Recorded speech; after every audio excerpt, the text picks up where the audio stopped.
I welcome you all on my channel, The Opinion Platform.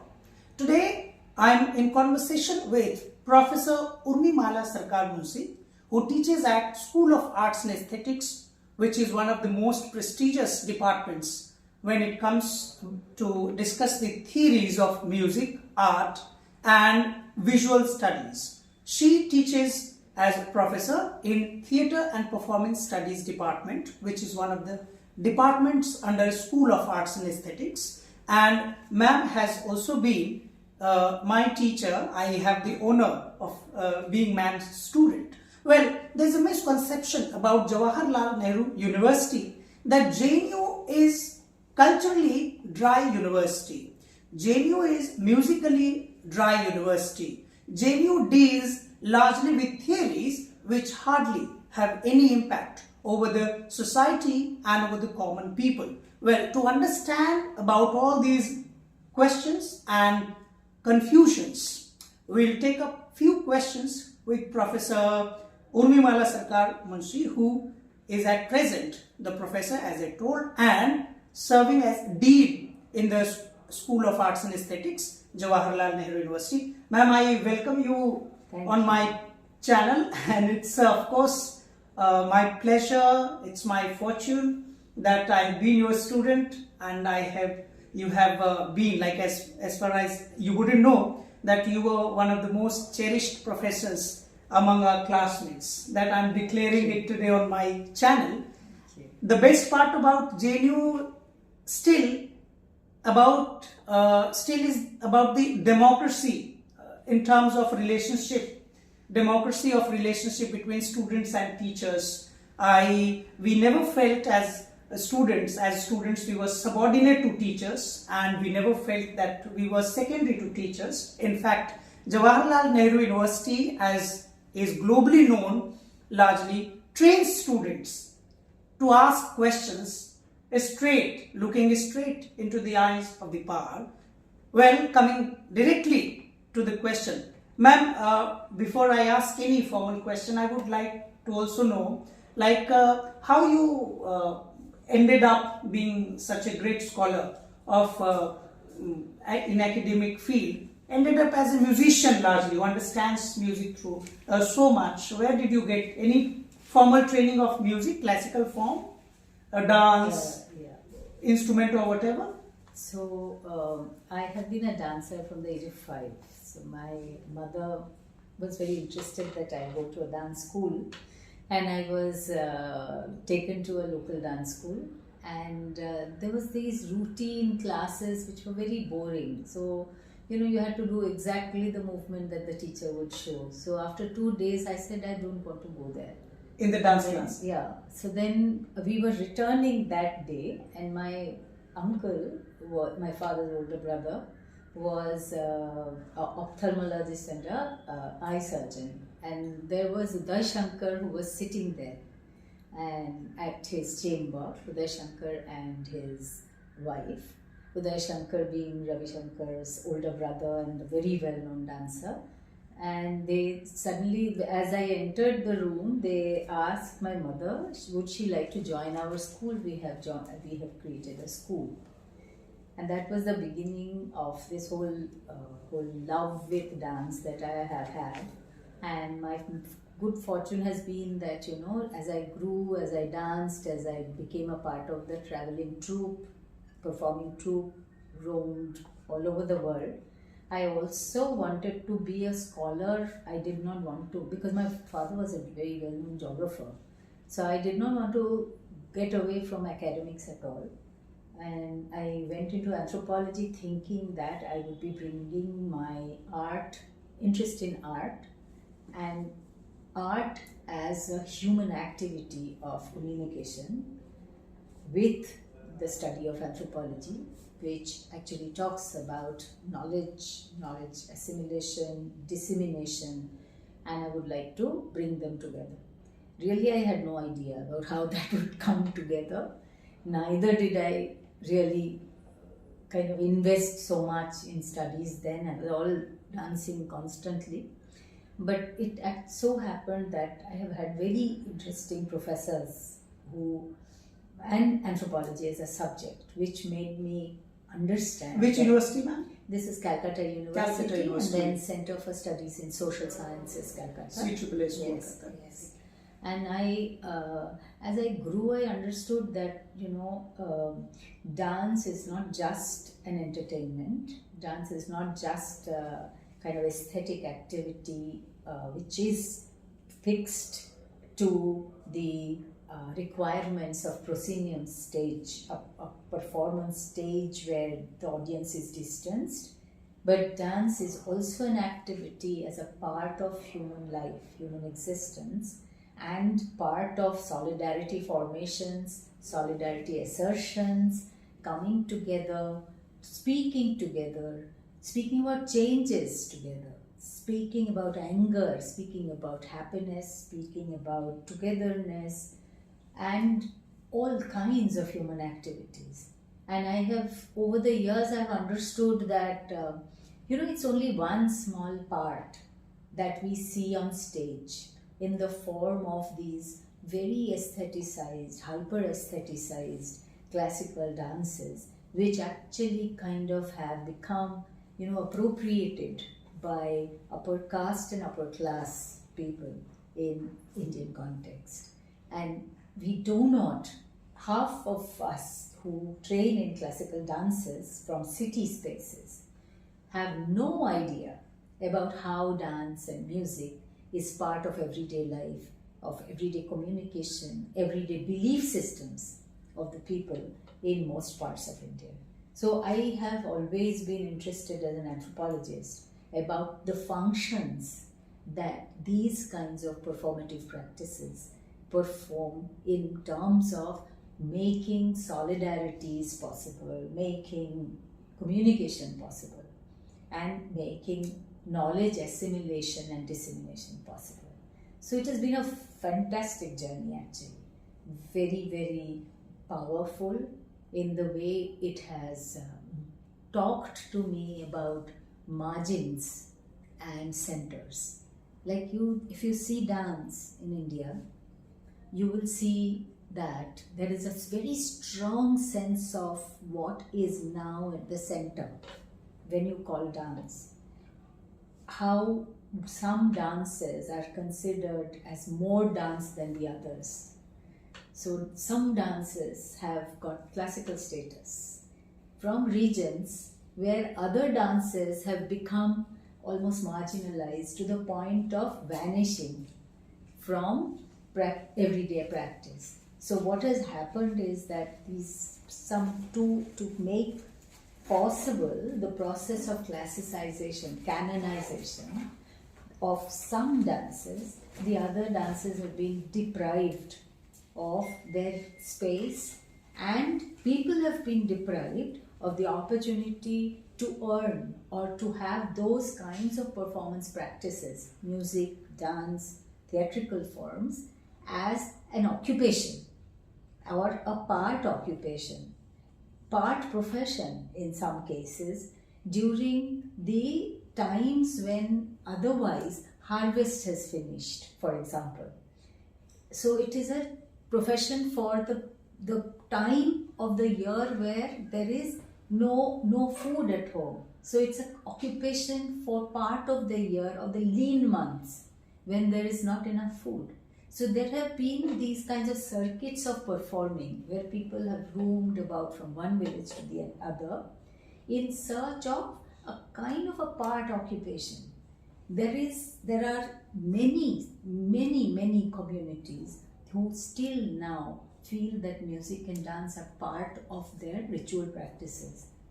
There are many communities who have these kinds of spontaneous kind of knowledge dissemination with the songs that they sing, talking about seasons, talking about illnesses, talking about distances, talking about how, from which town to which town new transports have started. So everything gets transmitted through dance, music, and these kinds of embodied communications. And I have been really interested in the classes that would go beyond the knowledge of the classical dancers for that. But you continued learning classical steps as well. I mean, So my training was quite different from in Kathak. No, my training was of course Kathak, but also Kathakali and Manipuri.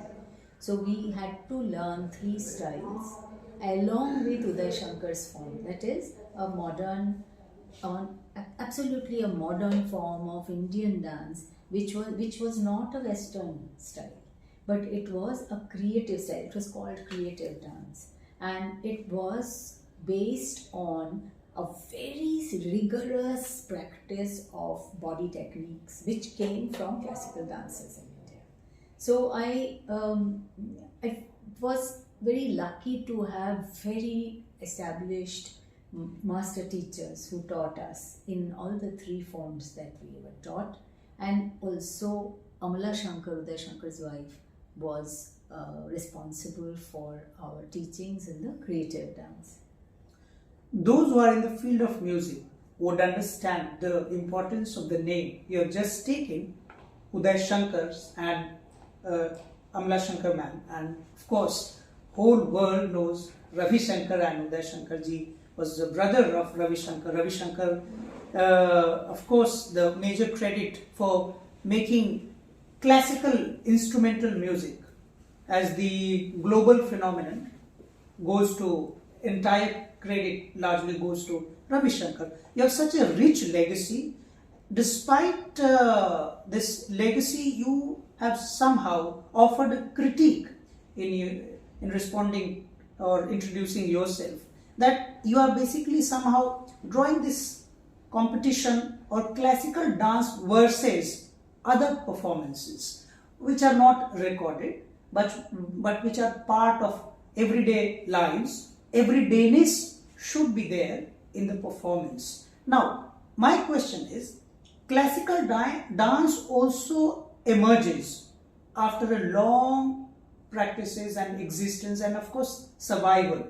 You said that classical dance is largely limited to upper caste, upper class. So you started looking classical music and classical dance from a different perspective. But don't you think that regional performances also somewhere have the desire to get the same status of classical performance? So let me start this. So I do one of the courses which is named Indian Dance Theory and Practice. What we start with is this fact that dance actually has certain functions in the human society. And as that function changes, the format of presentation changes, the format of reception changes. How would people see dance? What would people see? How would dancers prepare for dancing? These would change. Now, if you take something like a very niche community form, of course, when one form, say even if you see Gotipua and Odissi and the local other forms, if Odissi is a classical dance, of course the forms that are not classical will feel deprived of the same kind of funds, patronage, publicity, open, the way in which they would also have a share of the audience, where they would be able to perform, what kind of scholarships would be available. So of course there is the wish. Because classical dances are classical dances and they have been lifted from certain regional space to a national forum, one by one. So now we have 8 classical dances, right? So of course the wish to reach that same place is now something that is common among others. But what happens is that once you choose certain forms as the representative of a locality, the other forms have not got the same kind of platform. So there will be different kinds of assimilations. Number one, a classical form might start assimilating local forms slowly. all the local forms might lose their legitimacy, or even performers might not continue. Some of the forms are lost in the process. Some of the artistry, that is the materiality of these forms, which are like masks, which are like musical instruments, those get lost. So it is this Indian Dance Theory and Practice course in School of Arts and Aesthetics was made for understanding the dance history in India and the way in which some forms have become classical, who have benefited from them, who are the teachers now, where are the centers, what kind of institutionalization has happened, and what has it opened up, who now are the practitioners. So in that you really understand from where to where this travel has been, from what kind of smaller niche communities it has now reached these highest academies of cultural practices, which are well known of course within India, but all over the world.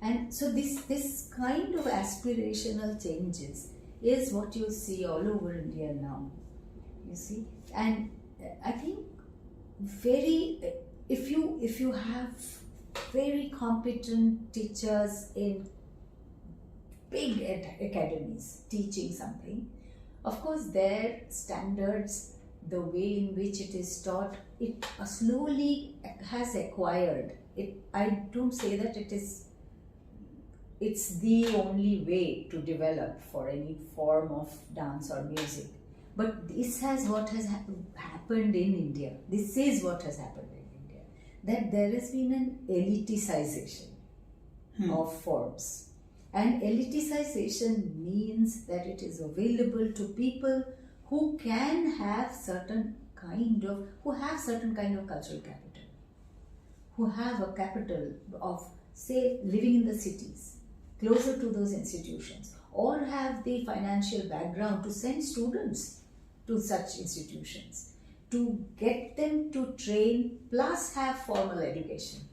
You see, that particular kind of, this distancing from the space, the geography where it belonged initially, has happened for all classical dances.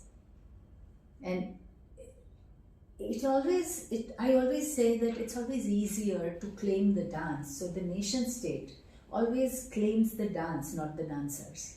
Yeah, exactly. Right? So dancers are difficult people. Object. Dancers are difficult people because dancers ask for things, they resist, they say things that are not nice. But the dance is an inanimate thing in itself. So dance is an idea, an ephemeral entity. You can package it and take it to an academy, and then some other teacher can teach it. You don't need the troublesome elements. So it's very easy, sir, right, for the state to claim the dance and not the dancers. Exactly. You, in the first question itself, you had spoken over aesthetics, entertainment. That dance is commonly seen as a presentation of some kind of aesthetics, some kind of entertainment. But don't you think that if the dance as an art form, will stop offering the entertainment and lose the essence of aesthetics in it, will the dance as an art form not lose the very significance? So let me go back to forms. This hyper aestheticization that has created the kind of need to have a grammar which will be excellent expertise, etc. While that is on one hand something that makes our classical dances really, really special in terms of embodied excellence, aesthetic kind of aesthetic ability, the aesthetic space that it creates in the way in which it actually speaks to the audience. But it is also true that there have been these phases all over the world, where hyper-aestheticization has been followed by a resistance to aestheticization, and where people have shed the clothing, shed the way in which you put flowers and ornaments and jewelry and wedding saris and dresses and 5 pieces of stitched costumes, and they have put on simple clothes like ballet. People resisted ballet, and people went into modern dance in the West, kind of shedding these kinds of hyper aestheticization, resisting them. In India, it also is happening in some places, where people are saying no to that kind of hyper aestheticization, because aestheticization also, it may not be well liked by many people, that people have difficulty in choosing what is the better kind of style to dance, because we are so used to seeing such beautifully dressed bodies. But who can afford this? And if I can't afford it, even if I dance well, I don't have the right to dance. My parents may not be able to buy, Kanjivaram saris worth 20,000 rupees for my costume. They may not have the money to have an arangetram or a manch pravesh, like the first time going onto the stage with so much money to give Guru Dakshina, kind of payment to the teacher, respect to the teacher, to have so many musicians perform. The parents may not have that kind of money. So what if that person is not allowed to dance by the teacher? I understand dance as a right. I have the right to dance, and everyone has the right to dance. It is not a very clean history that all these dances, classicizations have behind them. They have deprived certain people in order for them to become classical. There are very painful histories in the local spaces. Take Bharatanatyam for that matter. Take many other forms, Kuchipudi for that form. There is a history of deprivation of many performers from local communities who danced in a kind of manner of heredity. And then when these forms have been classicized, canonized, these performers have been kept out of that whole canon, right? And new performers, new institutions have taken up the whole space. So this is not a very fair space in itself. It has become what it is. India is known for it. But the history necessarily is not something of a very happy past. It is a past filled with deprivation. You spoke a very important sentence while responding to the second question. Dancers resist, not the dance. As far as my understanding about at least attending dance performances goes, I hardly see that there is any name at the national level in India, dancer I mean, who has spoken in a very political voice to the establishment. So from where do you get this idea that dancers resist, not the dance? So I was not talking about say the people who already are quite established in terms of being funded by larger patronage. They have a lot to lose, right? They have already traveled to a space where they would like public funding, they would like government funding, they would like fellowships. In fact, there is a competition of declaring oneself the part of the establishment. Exactly. And if you see in local spaces, the people who, I was talking about mainly the community. Like say for instance, if you talk about the Chow performers, or if you talk about the people who are at the base level of the society, those who dance these dances, these community performances, the dance in itself is a, say for instance, Chau. Claiming Chau as an Indian mask dance is easier than taking a large group of people and asking them to represent the government. Unless they have sworn not to go, not to ask for anything. Like say for instance, they will ask for money, they will ask for food, they will ask for their right, they will ask for their names to be spoken. So the moment you can actually de-link the dance from the dancer, you can actually give it to, say, Chau in Delhi. Somebody who is already within an institutional setup, has learnt the dance, has taken up the dance and started teaching in Delhi.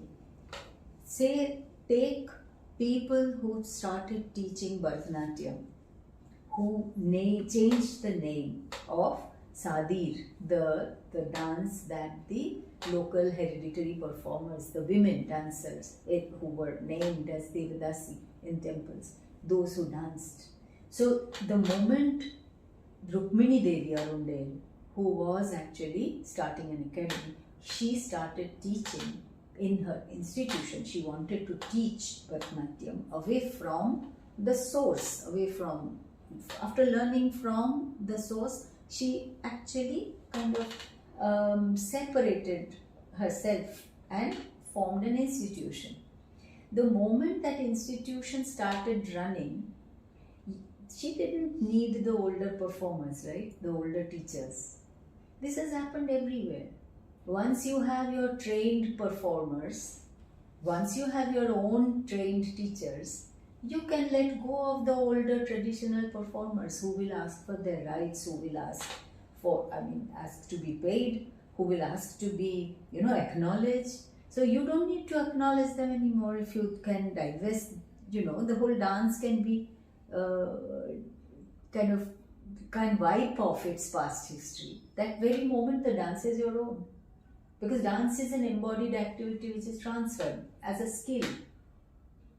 You don't need the dancer once you know the skill. This has happened all over the world, over and over again. This is the story of dance because it's transmitted from one body to the other. Once you do that, you have the same or a kind of ability to represent the skill or reproduce the skill. And the dancer from whom you have taken it, you do not need to acknowledge that person at all. Right? So this has happened forever in dance, all over the world. And the biggest problem in this is that dance in itself, capacity to dance on stage and be,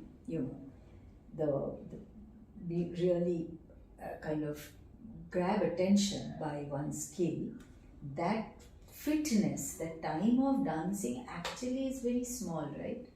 People have hardly, how many years do people have as like at the top of their career? So it is a very uncertain, very insecure kind of a skill. And that is why dance has so much of these kinds of problems going on. There's a very clear distinction.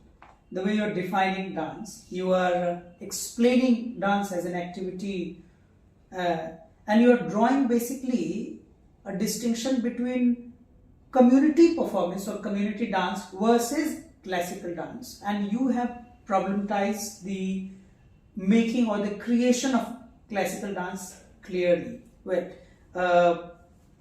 how much do you think community performances are assertive in India for their own recognition? Because in my understanding, it's not that community performances have lost its meaning. In fact, if you see, even in terms of the earning, the money, and the cultural existence, all regional forms are very popular in their own masses. Maybe, for example, if I'm a Hindi person, I belong largely to Hindi region, so my knowledge is limited. So in my eye, Haryanvi dance is kind of lower or limited.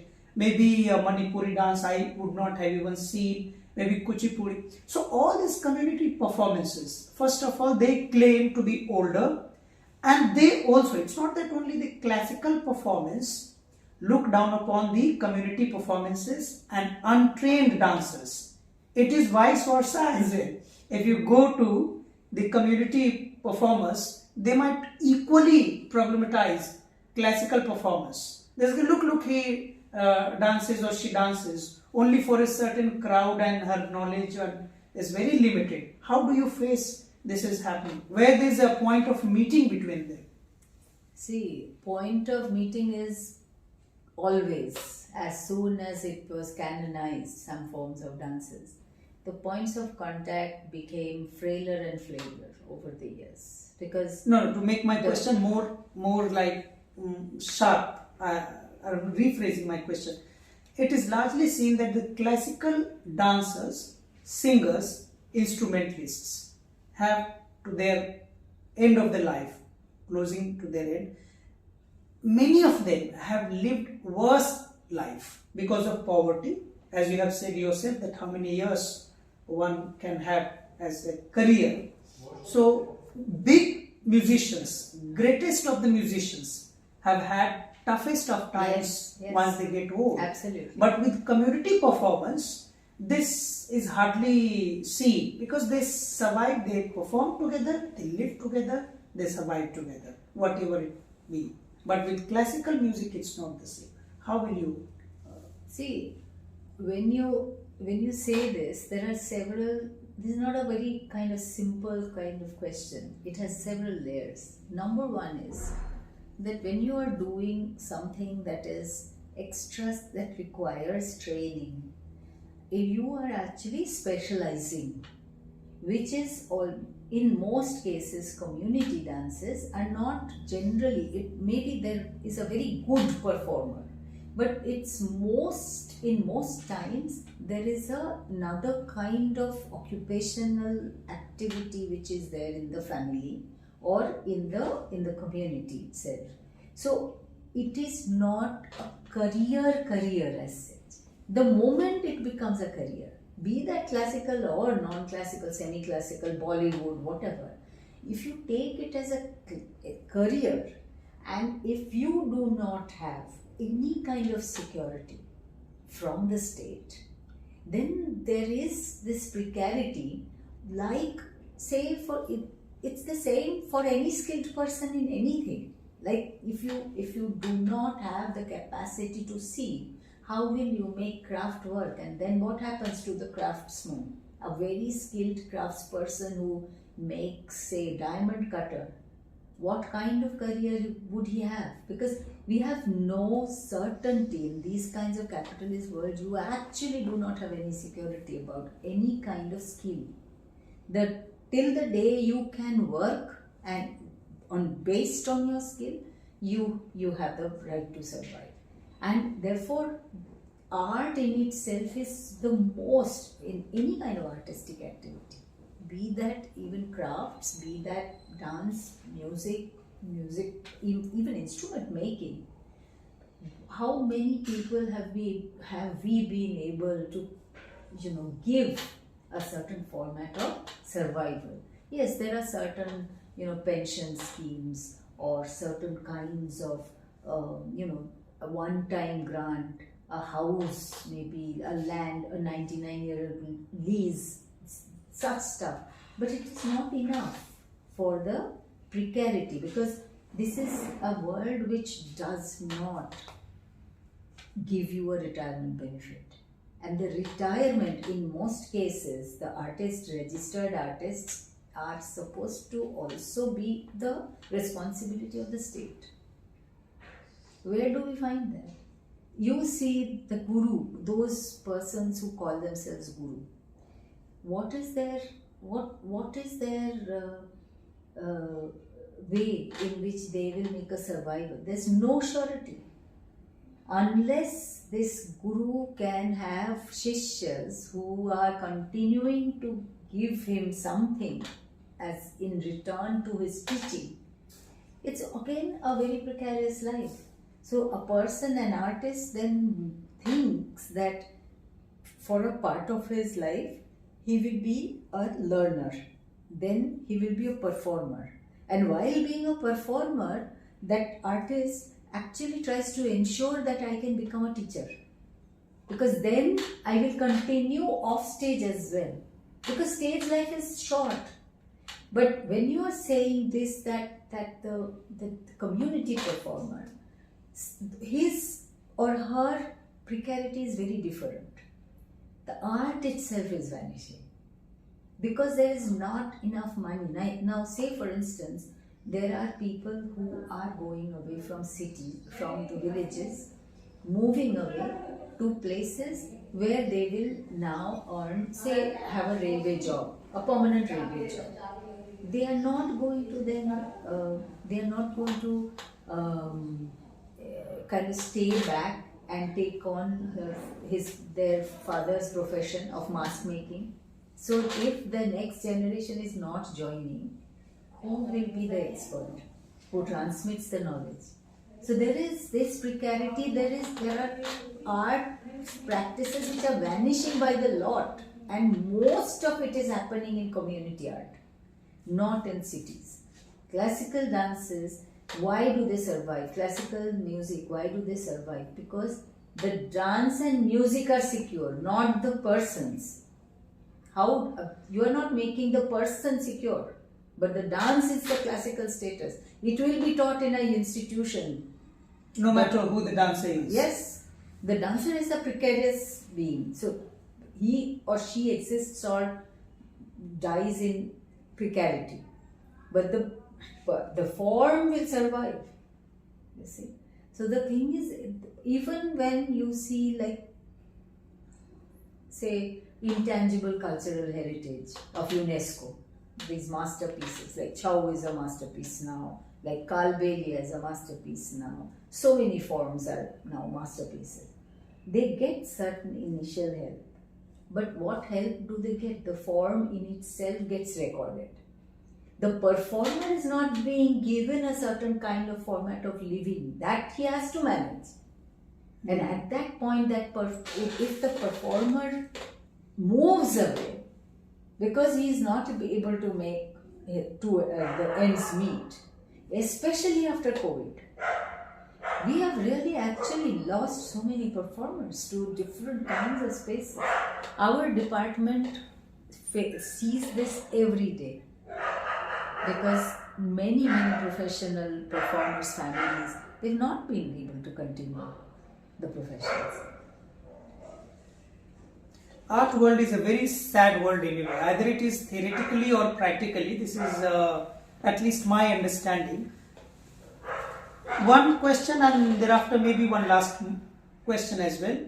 This question is that when JV students launched a massive protest against fee hike, students were under threat by the administration, and JNU is known where teachers also come in the front to fight along with the students movement.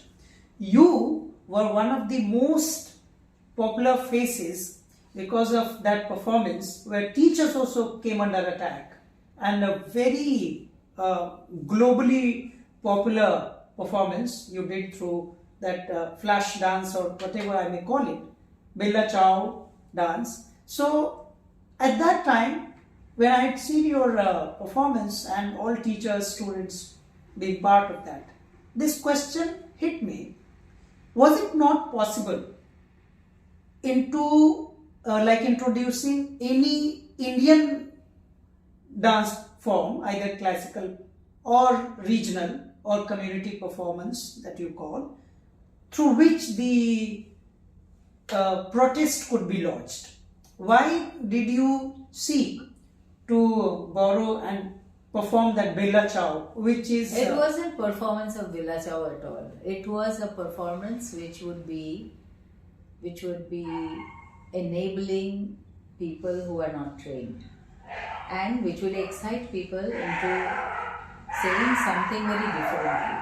The whole basic backdrop was that there was this distance which was enforced, that 100 yards distance from the ground of protest, as you know, which was very commonly, we always thought that that was JNU for all of us. That was where we all congregated. And that ground was taken away. So people were saying that how do we now say no to this? So I actually had just said that why do we have to protest there? Let's do somewhere else and draw attention that you will not let us do something here. We will claim other places. You will not be able to stop us. Now that was number one. So main gate was chosen. Number two was the fact that we knew that that time things would be stopped if we give them time to understand what is happening. So we should do something and vanish. Nobody should be able to catch. Number three was this whole group of JNU teachers hardly move. So to make them move, what should we do together? And it should be very different, something that shocks them also. They themselves should be shocked. इतना कुछ हमने कर लिया. So I just said, and I was really very nervous about trying it out because एक तो we had to have a time right because it had to be not dark when we start. So congregating at not totally dark time, but finishing at a dark time, performing through the dark time, so the light makes sense. Light makes a presence.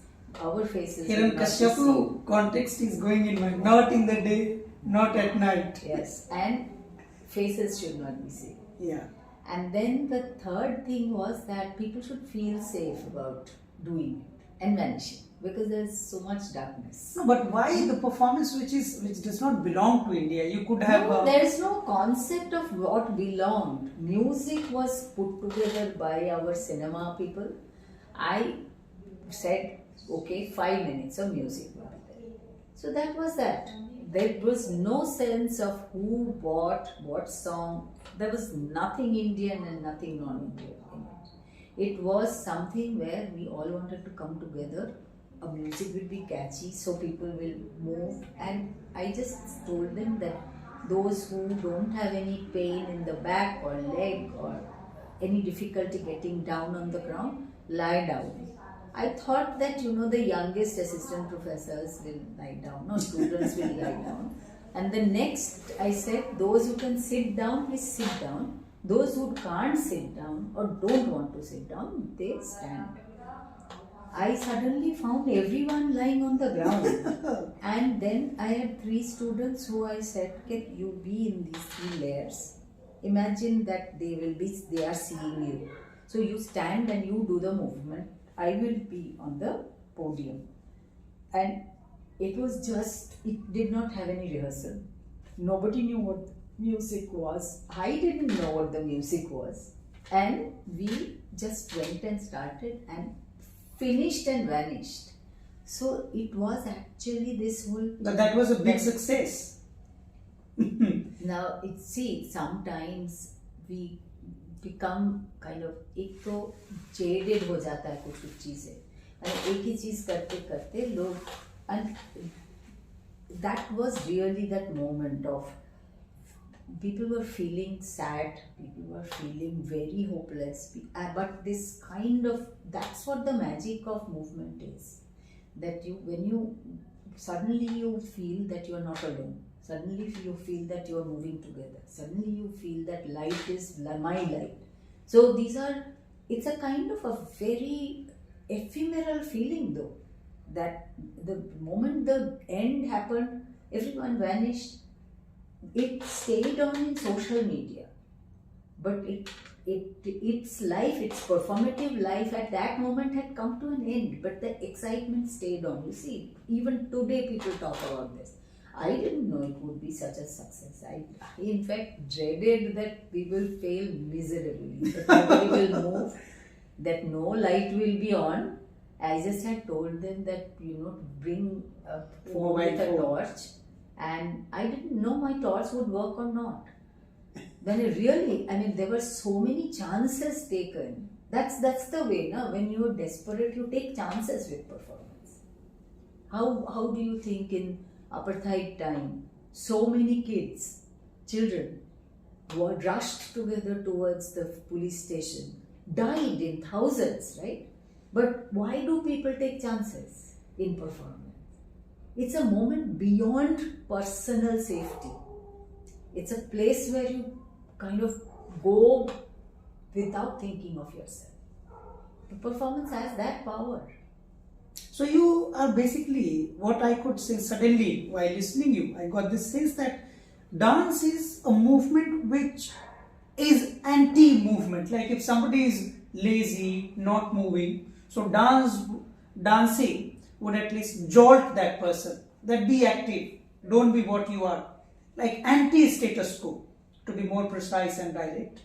Dance you have used as a method against the status quoist system.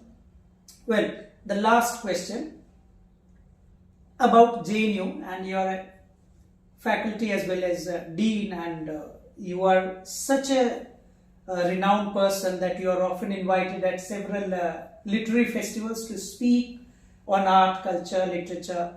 But still, JNU, despite having faculties like you, older faculties like you, you have got the reference why I added the adjective older, because we know what kind of new faculties are being recruited. So why JNU is still considered dry, where it lacks kind of culture, I mean popular perception of lacking culture? Why there's so much blame against JNU? What does dry mean? Dry mean that, for example, there's arts and aesthetics, but this department, it is often discussed. When Malini Awasthi was rumored to be the faculty of this same school, it was rumored that now the something important will start happening at SA. So actually people have no idea of what SA does. It's very sad because in JNU, everyone knows how much work SA does. And I actually see now people produce writings, people talk in seminars, people are stars in their own worlds. But people also perform, people also are practicing artists. Shukla is a practicing artist. Kavita was the best known name in museum expertise.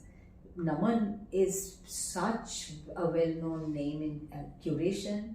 Everyone has been, in one way or the other, really change makers in their own words. The thing is that,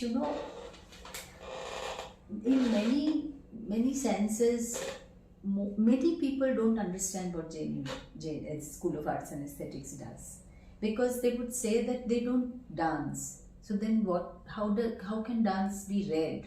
Yeah, how can dance exactly. be written? But you see, I always argue that sculptures are actually writings. All dance reconstructions have been made on the basis of those writings. Had those sculptures not been there on the wall, or scriptures not been there about what those sculptures meant, how would we create these classical dances? So writing is as necessary, because dance is ephemeral. You dance very beautifully, you stop dancing, dance will not remain. So unless documented, dance won't remain. Unless documented, archived, with notations, with citations, music will not remain. So performance has to be written, performance has to be perceived, performance has to be discussed, performance has to be performed. These are all kinds of different lives of performances. Problem is that when performers perform, they feel that, what is a writer doing? I am doing my job. Yeah. Why are they coming into our domain? And again, you have to understand that it's an insecure domain. If I come in, I am a strange entity in this, because I have been a practitioner all my life. So my courses are also with practice. There is something that you do that has to come into the course. It has to be performance and writing. But most people don't feel the necessity. They feel overwhelmed, and then they feel to be legitimized as an academic, maybe my performance should go out of the window. But arts and aesthetics has actually made a difference, because in all of the IITs, in all of the better universities in India, everywhere we have now our students. They seek our students out. That's our proof of that we are doing something magical, and they are beautiful performers themselves also. Well, we see the rampant rise of conservative politics across the globe, and when the conservatism is implemented, once it comes into action, it does not attack people and their cultural and social life politically, but its sharpest attack is on the culture, music and art. Today, I had the pleasure of interviewing Professor Urmimala Sarkar Munsi ma'am, and the best part is that I have also had the opportunity of being her student, and she gave her very precious time. She was busy doing her work as Dean of School of Arts and Aesthetics. I requested ma'am that please spare some time so that through this interview, this confusion can be taken away, that how it is not JNU and SA, it is not dry culturally, it is not only political space, it is very much a social space, musical space, performative space. Ma'am, thank you very much. You have spared, you have given so important of your time, and I wish that any question arises again in future, I will contact, because my audience, when they like it, they message me that please upload more such, do more such interviews, which could directly make and look into aspects which are otherwise not publicly discussed. Thank you very much, ma'am. Thank you so much for having me and inviting me to do this. This was really energizing. Thank you very much.